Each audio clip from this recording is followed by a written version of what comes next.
बांगलादेश सरकारचा निषेध करण्यासाठी बांगलादेशचा पंतप्रधान त्यांचा पुतळ्याला जोडो मारो आंदोलन आज शिवसेना उद्धव बाळासाहेब ठाकरे या पक्षावतीने आम्ही इथं जाहीर केलं होतं। परंतु हिंदू खतरे में है, बटेंगे तो काटेंगे ह्या घोषणा देऊन हे सरकार सत्तेवर आलं।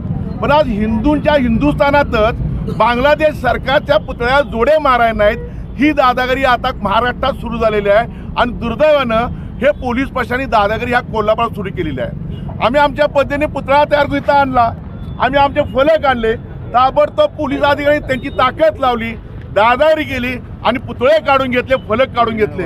हा हिंदुस्थानात आपण काम करतोय का कुठे काम करतोय हा प्रश्न आता हिंदूंना आम्हाला पडला आहे।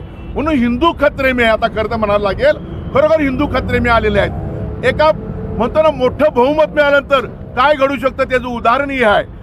त्या देशामध्ये हिंदूंची खुलेआम कत्तल होते आहे, महिलांवर अत्याचार होत आहेत, ह्या देशाचे पंतप्रधान काय बोलत नाहीत। त्या मणिपूर सारखीच घटना घडते तरी तो देशाचे पंतप्रधान महागुरु विश्वगुरु म्हणतायत ते काय बोलत नाही आहेत। मग बोलायचं कोणी? मग आम्ही हिंदूंनी आम्ही शिवसैनिकांनी बोलायचं नाही, आमचे कृती आमच्या भावना व्यक्त करायला नाहीत। जर अशा पद्धतीने पोलीस प्रशासन दादागिरी केली असेल आणि करतायत त्याचा प्रथम आम्ही पोलीस प्रशासन निषेध करतो। अरे पुतळ्याला जोडे मारण्यात कुणा जोडे मारायचे? मग हिंमत आहे ना मग करा हल्ला त्या बांगलादेशवर आणि त्यांना दाखवून द्या की नाही हिंदूंवर अत्याचार मी सहन करणार नाही। ते पण दाखवत नाही, काय बोलत नाही, त्याचा निषेध करणे मी इथं आलेलो आहे। म्हणून पोलीस प्रशासनाने महाराष्ट्र शासनाचा आम्ही धिक्कार करतोय, निषेध करतोय।